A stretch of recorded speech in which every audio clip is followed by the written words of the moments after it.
It was the kind of party where everything was too perfect, the kind where the napkins were folded like orchids and the servers moved like ghosts. A white tent arched over manicured grass. The string quartet played a muted Coldplay cover, trying to convince us all that this was elegant. I stood near the hydrangea bushes, sweating slightly under the California sun, trying to convince myself I belonged. I had done everything right. I arrived on time, wearing a dress that cost more than my monthly Wi-Fi bill, a soft, pastel blue sheath with delicate cap sleeves, tailored just enough to suggest I tried, but not so much that I looked desperate. I even curled my hair, something I hadn't done since college graduation, and put on the pearl studs Mom gave me last Christmas. I brought a boxed gift from Whitney's registry, the exact cheeseboard set she listed, engraved with their wedding date. But apparently, what I hadn't brought was enough class. Whitney approached just as I was taking a slow sip of lemonade, the tartness lingering on my tongue. She had that smile on, the kind that wasn't really a smile, more like the muscle memory of one. Her bridesmaids trailed behind her like pastel shadows, all glossed lips and click-clacking heels, their laughter slicing through the warm air like tinsel. She tilted her head and said, with calculated ease, "Ivy, I think this will probably be the last event we'll have you at. You're just not the vibe we're curating. Class matters, you know." I blinked. Words failed me. The sentence landed with a dull thud in my chest. For a moment, all I could hear was the hum of bees near the rose arbor. Then someone, somewhere behind us, made a soft choking noise, a gasp or a stifled laugh, I couldn't tell. Then came Julia's voice, syrupy and cruel. "Don't worry, she's not even on the final guest list for the wedding anyway." That's when the nausea hit. Not being invited was one thing. Having it announced, casually, publicly, like reading a wine label aloud, was another. Whitney laughed after that, but it wasn't nervous or uncertain. It was confident. She wanted it to land. She needed me to know my place, which apparently was outside of her curated life. I wanted to vanish, just fold into the earth beneath those stupid white folding chairs. But I stood there rigid, my lemonade now warm in my hand, the condensation running down my wrist like sweat. It was hard to believe this was the same girl who once made me friendship bracelets, who cried on my shoulder when her high school boyfriend dumped her. We used to build blanket forts and argue over which Spice Girl we'd be. Now she looked at me like I was a stain she couldn't scrub out of a photo backdrop. I mumbled something polite, I don't even remember what, and walked away slowly, careful not to let the sting rise to my face. But it followed me like perfume. And the worst part wasn't the humiliation. It was the realization that I wasn't even surprised. I didn't make a scene. I never do. I left just after the toasts, long before the golden hour selfies and choreographed champagne pops. I hugged a couple of people who barely looked up from their phones and told the valet not to bother. I'd walk the gravel path back to my car myself. I needed the distance. The sound of my own footsteps felt more honest than anything I'd heard under that tent. It wasn't until I got home, kicked off my heels, peeled off the dress, tied my hair into a knot that no longer cared how it looked, that the weight settled on my chest like a damp towel. I stood in my kitchen, the fluorescent light buzzing faintly, staring into a Tupperware container of lasagna I'd made 4 days ago. I wasn't even hungry, but heating it up gave me something to do, something normal, and God, I needed normal. I didn't cry, not right away. The tears came later, when I sat on the couch with that stupid lasagna and remembered Whitney's voice, smooth, cold, and effortless, like she hadn't rehearsed it because it came naturally to her. Class matters, you know. She might as well have said, "You don't matter," because that was the real message, wasn't it? It had nothing to do with dresses or guest lists, not really. It was about identity, about status, about the fact that Whitney had outgrown me, or at least convinced herself she had. And somehow, in her mind, that made her better. I've never been flashy. I don't wear designer labels. I don't know what quiet luxury means beyond the memes. I rent a one-bedroom apartment above a nail salon. I have mismatched mugs in my cabinets, and I spend most of my days drawing picture books for toddlers and emailing clients who pay me in net 30s. But I love what I do. I love creating something from nothing, telling stories with color and line and whimsy. Whitney, on the other hand, lives for optics. She's always been that way. Even as kids, her birthday parties had themes and monogrammed goodie bags. Her idea of fun was assigning dress codes to our sleepovers. When we hit our 20s, she started treating family like a curated portfolio, including the cousins and aunts who made her look good, and subtly distancing herself from the ones who didn't. I guess I was always the latter. Mom tried, bless her, to smooth things over. She called Aunt Linda the next morning, asked if maybe there'd been a misunderstanding.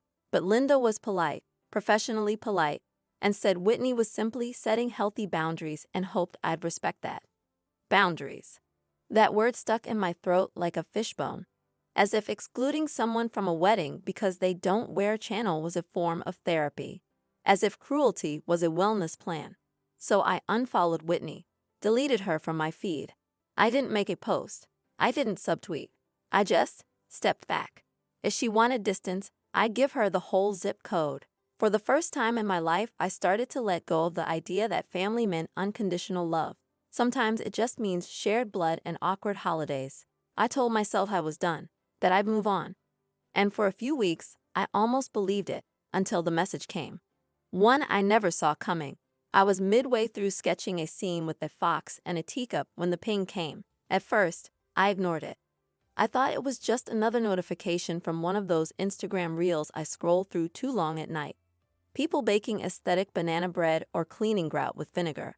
But then I saw the name. Lamb. Whitney's fiancé, the groom. The message preview alone made my stomach flip. Hey Ivy, this is kind of awkward. I blinked, then opened it. I wanted to reach out personally. I just found out Whitney took you off the wedding guest list. I didn't agree with that. In fact, I was shocked. I read it once, twice, 3 times. My hand, still holding the stylus, went slack. The little fox on my tablet screen was left floating, half-colored, forgotten. Liam wasn't exactly someone I was close with, but we talked a few times. I remembered the family BBQ last summer, the one where the steaks burned because Aunt Linda insisted on grilling them, well done like civilized people. Whitney had spent most of the day parading Liam around like a new handbag, introducing him to every relative with a resume. But at one point, when she was off somewhere rearranging lawn chairs and delegating napkin folding, Liam and I ended up sitting at the same picnic table with paper plates and a half-empty bottle of lemonade between us. We talked, not small talk, but real stuff, music, hiking, the weird, beautiful cinematography of slow-burn indie films. I remember thinking, he's real, he listens. He asked about my work, and when I told him I illustrated kids' books, he didn't give me the patronizing smile I usually get. He asked what age range, what style I worked in. He told me his little niece loved books with animals that talked like grown-ups. Now here he was in my inbox, a quiet light flickering in the dark. I was genuinely looking forward to seeing you there, he wrote. You were one of the few people who made me feel welcome during that BBQ. That sentence hit harder than I expected. Me, the one who barely registered at family events, had somehow made him feel included. That mattered. Then came the final line. If you're still willing, I'd love to have you at the wedding. Just you. Not out of pity, but because I want you there. That's when I set the stylus down completely and just sat there, blinking at my phone, heart rattling softly inside my ribs. Me, not Whitney's curated guest list. Not the polished circle of pastel blazer girls who spoke in hashtags and wine varietals. Just me. I should have felt vindicated, but what I really felt was seen. Quietly, unexpectedly seen. I didn't respond right away. I needed a minute, not to think exactly, but to feel. The ache of Whitney's rejection was still there. But this message cracked it open with something warmer. And for the first time in weeks, the heaviness in my chest shifted. Not gone, but lighter. The winery looked like something out of a bridal magazine, perched high on a bluff, overlooking the Pacific, with rows of grapevines stretched like velvet cords across the horizon. The sky was dipped in honey gold, the kind of sunset that photographers dream about. There were strings of warm lights hanging between cedar posts, and white linen fluttered gently under the coastal breeze. If you squinted, you'd almost forget the drama beneath the surface. I arrived alone, just as planned. No dramatic entrance, no entourage, no manufactured moment. I wore an emerald green dress, not flashy, but unmistakably elegant, with a subtle sheen that caught the light when I moved. My hair was pulled back, soft waves trailing down one shoulder. I wore the same pearl studs from the garden party. A quiet callback, a silent message. The usher smiled when I gave my name and, without hesitation, led me to the family row. Not friends of the bride. Not miscellaneous overflow. Family. That walk down the aisle between the chairs felt surreal. People looked. Some nodded politely. Others didn't even bother to hide their curiosity. Whitney was already seated near the altar, hands folded in her lap, veil draped loosely over one shoulder like a magazine spread. She didn't turn her head when I passed. Didn't blink, but I saw her jaw clench, just a flicker. She knew. Everyone knew. The whispers had started the moment I arrived. Is that her? She's the cousin, right? Liam invited her himself. I didn't feed them. I didn't need to. The narrative had already taken root, and the irony was rich. The same social spotlight Whitney had always controlled was now exposing her cracks. The ceremony itself was beautiful. Liam looked calm, grounded, the way a groom should. Whitney smiled, but there was something tight in her expression. Her eyes darted across the crowd more than once, scanning, measuring. She curated everything to perfection, from the imported orchids in the arrangements to the custom calligraphy on the programs. But there was one element she hadn't counted on, the narrative slipping from her hands. After the vows, as people clapped and the music rose, Liam met my gaze, just briefly, and gave a subtle nod. Not showy, not dramatic, just a quiet, deliberate gesture. A thank you for being there, for staying true, for not playing dirty when I easily could have. The reception, though, held its own quiet revelations. I noticed the change almost immediately. Whitney's college friends, the ones she used to name-drop like designer labels, were seated at the far end of the venue, near the staff entrance. One even joked, not quietly, "Guess we didn't make the top tier." Laughter followed, but it was edged. Word had spread about what she'd done, not just to me, but to others she deemed off-brand for her big day. A bridesmaid's cousin cut from the list. A coworker snubbed despite RSVPing on time. The carefully painted image of Whitney, flawless, poised, elite, was beginning to chip, not publicly, not explosively, just enough for people to notice, enough to make her uncomfortable in her own spotlight. And for the first time, she wasn't the one in control. That night, I didn't need a microphone or a dramatic toast. I didn't even need an apology.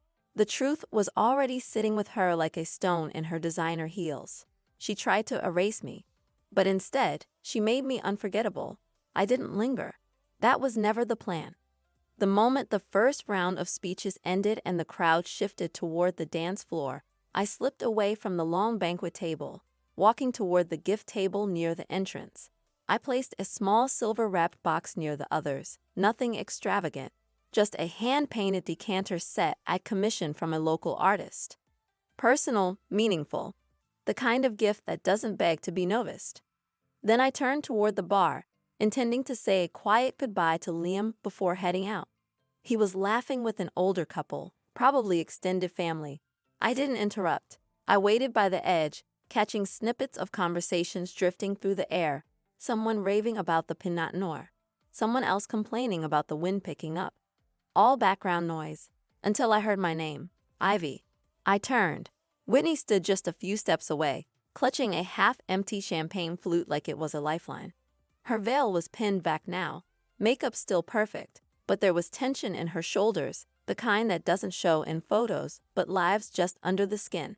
A smile sat on her face, but it was the kind you wear when the camera's still rolling but the scene has already ended. She didn't hesitate. No pleasantries, no excuses. Just enjoy the night. It's the last time you'll see me at anything you're invited to.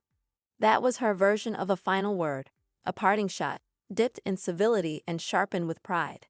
Not an apology, never that.